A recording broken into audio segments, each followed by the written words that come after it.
Florian, bienvenue dans cette nouvelle vidéo. Dans cette vidéo, on va analyser ensemble l'action B&G Foods. B&G Foods, c'est tout simplement une holding américaine d'aliments de marque créée en 1996. Donc, c'est une société qui détient énormément de marques d'aliments, alors principalement consommées et connues aux États-Unis. Donc, ça va peut-être pas te dire grand-chose si je te les cite. En tout cas, voilà, c'est vraiment le mastodonte de l'agroalimentaire aux États-Unis. On peut constater ici que ça fait 15 ans que le dividende est versé sans interruption.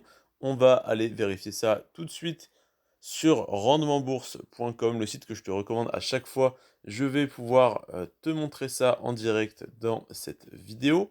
Donc BNG Foods, hop, dans la barre de recherche.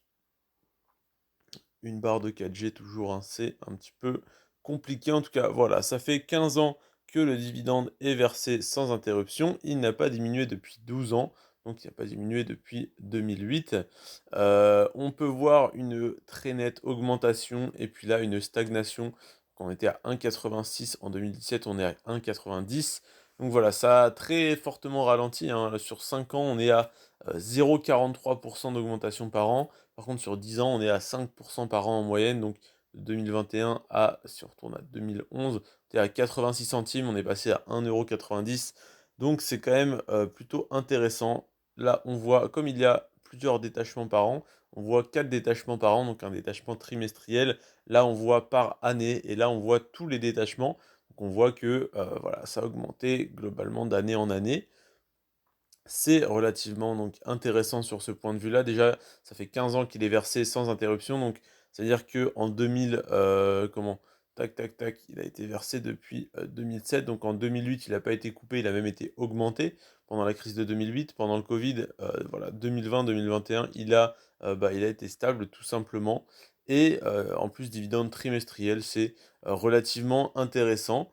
Ensuite, qu'est-ce qu'on avait à regarder? On voulait voir la croissance sur 10 ans. Donc pour aller voir la croissance sur 10 ans, on va tout simplement taper dans Google, hop là, cours BNG Foods. Là, on va regarder évidemment sur le plus long terme possible dans un premier temps. On voit l'introduction en bourse le 25 mai 2007, donc il y a maintenant 15 ans.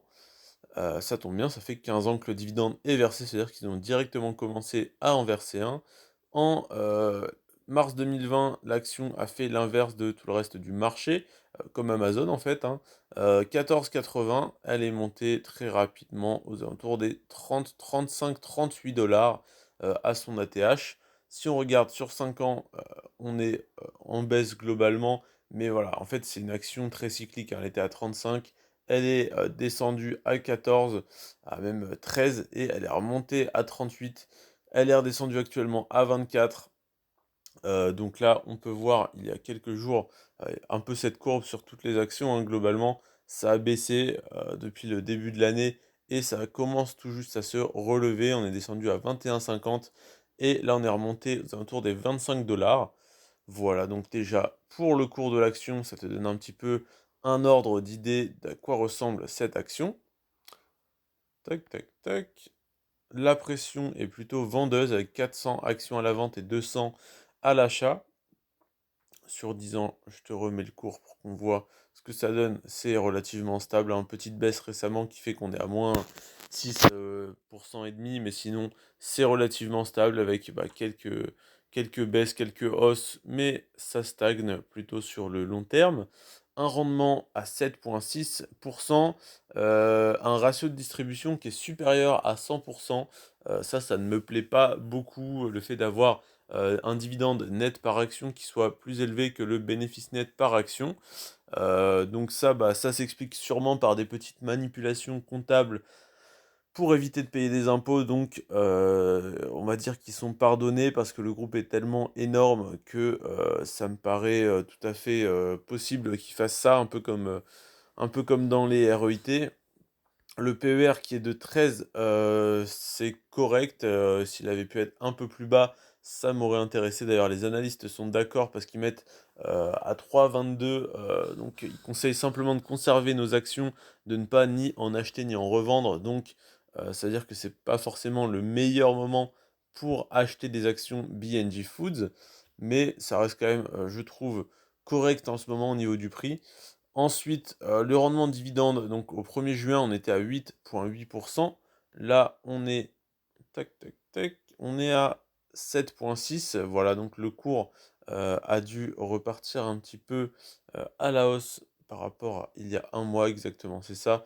Donc là, on était à 22, et quelques, hein, 22 globalement. C'était relativement intéressant. Là, on est remonté, on a repris 3 sur le cours de l'action, donc c'est peut-être plus, le moment idéal, mais on est quand même sur des prix qui sont corrects, je trouve, pour une première entrée. Après, évidemment, tu attendras que le cours baisse pour te renforcer plus bas. Mais pour un premier achat, ça peut être intéressant. Ou pour rentrer en DCA, évidemment, tu ne te poses même pas la question. Donc voilà, un dividende versé depuis 15 ans sans interruption. En plus de ça, augmenté depuis 13 ans sans interruption, il me semble. Alors, est-ce que tu pourrais me réafficher ça? Voilà. Sur 10 ans, le cours est stable, le rendement du dividende est aux alentours des 8%, ce qui est, déjà, plus que correct, hein. Après bon, comme le cours de l'action n'est pas en très forte augmentation, il va falloir jouer là-dessus, il va falloir vraiment essayer de se renforcer bas pour également avoir une plus-value latente, la plupart du temps sur ton action et avoir un rendement sur le dividende qui va très rapidement s'approcher des 10%, hein, clairement.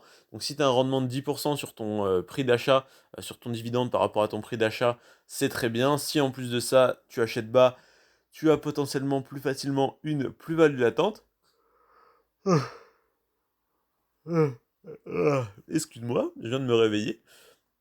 Et le PER qui est de 13,3, c'est tout à fait correct. On aurait pu demander un PER aux alentours des 10-11, ça aurait été encore plus intéressant, mais bon, l'action n'est pas trop sous-évaluée. D'un côté, c'est pas plus mal. On voit Ready Capital et Rio Tinto que je t'ai présenté hier et avant-hier qui sont relativement sous-évalués. Sonoco qui l'est également. BNG Foods apparemment plaît pas mal aux investisseurs, donc c'est une bonne nouvelle dans le sens où les investisseurs la laisseront pas descendre trop bas, donc tu n'auras normalement pas une moins-value latente à moins 80%, même en cas de crise. Comme on a pu le voir d'ailleurs avec le Covid, où quand tout le marché a dévissé, B&J Foods et Amazon par exemple ont gagné en fait ces parts de marché et ont regagné ce terrain sur le marché boursier, où tout le monde s'est éloigné des valeurs un peu technologiques et tout le monde s'est rapproché des valeurs plus essentielles. Alors même si Amazon est technologique, B&J Food, on est vraiment sur de la consommation de base, on est vraiment sur de la nourriture et donc de l'alimentaire et des boissons. Donc voilà pour B&J Foods. N'hésite pas à me dire ce que tu penses de cette société. Demain, je te parle de l'action Sonoco. Je t'en parlerai plus en détail. Tu peux déjà voir les chiffres. Mais voilà, on regardera ça ensemble. C'est tout pour moi, je te remercie en tout cas d'avoir regardé cette vidéo. Si tu as des questions, n'hésite pas à les poser en commentaire. Et si tu as des axes d'amélioration à me donner pour ce format de vidéo où je recorde mon écran, je suis preneur. C'était Florian, je te remercie d'être resté jusqu'à la fin de cette vidéo. Sur ce, prends soin de toi et de tes finances. Ciao.